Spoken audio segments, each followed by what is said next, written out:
Hey team. So I wanted to put a video together to help you with your documentation for your research paper. And we're going to be creating our work in Google Docs. And so I have an empty Google Doc open in front of me.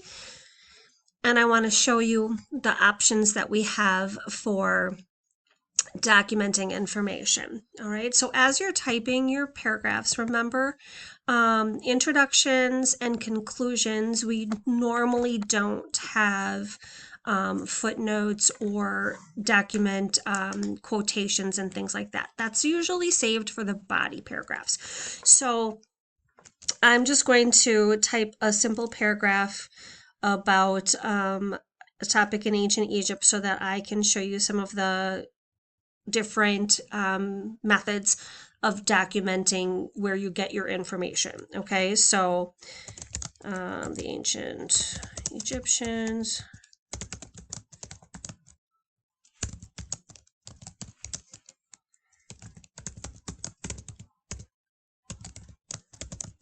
Many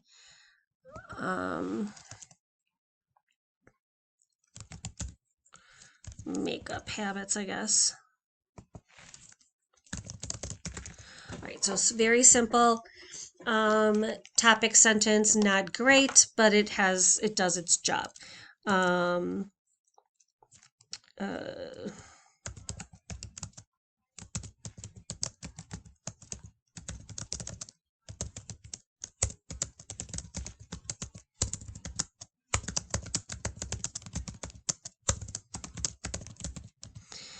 Okay, so let's just say I'm typing and I want to explain what coal is. I've used the phrase black coal, but I didn't, and I shouldn't capitalize it because it's not a proper noun, but they may not know what that is. So I'm going to add what's called an informational footnote. Okay, so I'm going to click right after the word coal, and I'm going to come up to the word insert, and I'm going to insert a footnote. Okay, what that's going to do is put a tiny little number 1 after the word coal, and it's going to give me some information down at the bottom of the page. So what I'm going to do is I'm going to look up a definition of coal. Nope, not coals.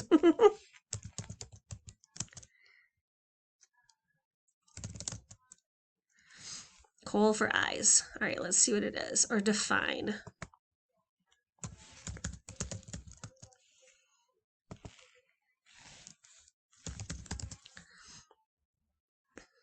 Okay.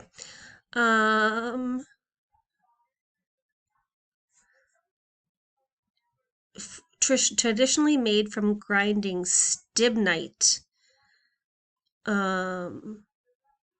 for similar purposes to charcoal used in mascara. Okay, so this is what they're grinding up, is this stuff called stibnite, which I had never heard of before. So let's go to a trusted source. Merriam-Webster is a pretty trusted source, and I already know that it's darkening the edge of the eyelids, so that's not what I'm looking for. I'm looking for what it actually is made out of. So I'm going to try to see if I can find that.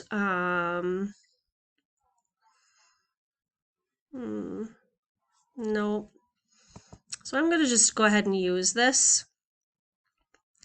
And I'm going to use that sentence. Okay, so I'm going to copy that, and I'm going to paste it down here. Okay, so now when somebody is reading my paper and they say coal, what's that? They see there's a number 1 there.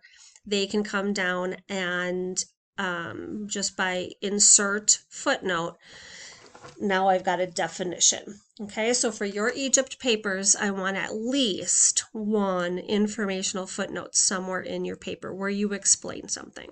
Okay, now as you continue working, you might find that there's a really good quotation or something like that. So like here, for example, it says, this is from that kind Cosmetic, Perfume, and Hygiene in Ancient Egypt. It is Ancient History Encyclopedia, so that's a source that sounds pretty reputable to me. And if I want to include this quote, spell 125 prohibits one from speaking unless one is clean, dressed in fresh clothes, shod in white sandals, painted with eye paint, and anointed with the finest oil of myrrh. If I want to make sure this goes in my paper, okay, as a quote, I would come on over and say, let's do a new paragraph. Well, here, I'll actually type a real paragraph.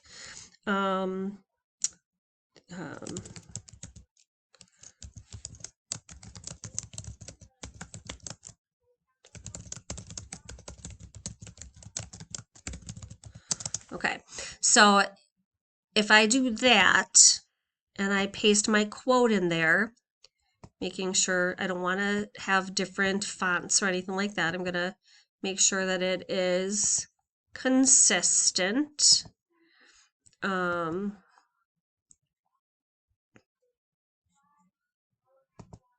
Okay, so this spell 125 prohibits one from speaking unless one is clean, dressed in fresh clothes, shod in white sandals, painted with eye paint, and anointed with finest oil of myrrh.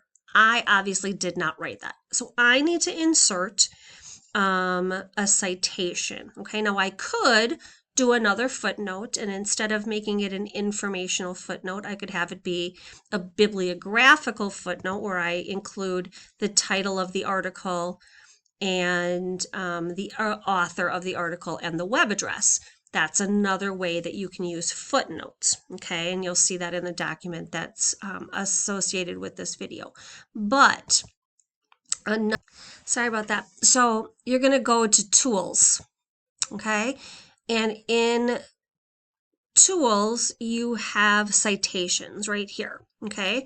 So you're gonna click Citations, and as you get older, folks, you're going to end up with teachers that have very specific expectations. This says MLA, APA is another style. We're just going to go ahead and leave it MLA because to me it doesn't matter. It's the experience of creating the citation, not necessarily which citation you use. That's important to me.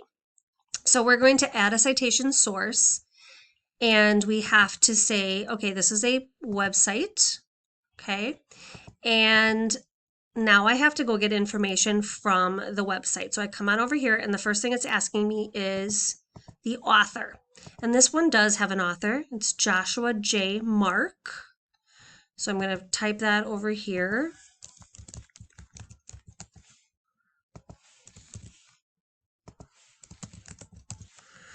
Okay, and then the title of the article is Cosmetics, Perfume, and Hygiene in Ancient Egypt.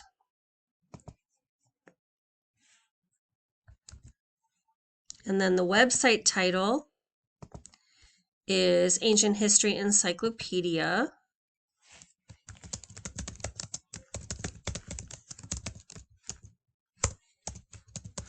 And there was a possibility that you might not know some of this information, like it may not be there for you, and that's okay. Then you just leave that one blank. Okay, so let's just say that I don't know what the publisher is, and that's fine. So then I come on over here and they want the URL. So I'm going to copy that and type that in there. Paste that in there, and let's just see. Published day, month, year, accessed day, accessed month, accessed year. Okay, so the published day was May 4th, 2017. So 04 May 2017. And the access day was today. That's the day that I looked it up. So it's going to be 08 12. Well, I better put December since December 2020. And then a short title would be probably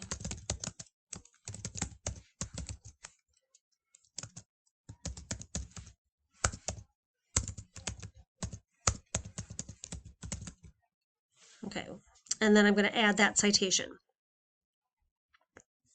Okay, now it says insert in-text citations from your saved sources to the document. So I'm going to click Cite, and it puts it in there. Also, what it has done is it has created a page of a bibliography for me. So if I say insert bibliography, I'm not going to push that until the very, very last page of my paper, and my bibliography will be already typed for me. I won't have to do anything else. So this is a great time saver, folks. It takes a little bit of time for you to set up the citation.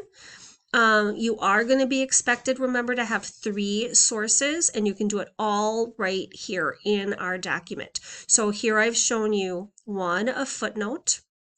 Again, we do footnotes by inserting. Nope, sorry, formatting. I always get it mixed up. Where's footnote again? Oh, sorry, it is inserting a footnote, okay? And then if we want to actually add a citation like this, it's going to go in Tools and come on down to Citation, okay? So we've seen 2 different ways to document information without interrupting our paper with parentheses where we define things, or a lot of extra facts, okay? We no longer have to say, my research states, because all we have to do is put it over here and add the citation, and now everyone will know where I got that information from. All right, so please refer back to this video to help you. You have to do at least 1 footnote somewhere in your Ancient Egypt paper. And I would love it if you would add citations as well, because then you've got your bibliography, which you have to create anyway, all typed and ready to go. One last important thing for you to know is you don't have to have an actual quote in order to cite it. If you just want to tell where you got information from, even if you did put it in your own words, you can cite things that way as well. All right. So refer back to this as needed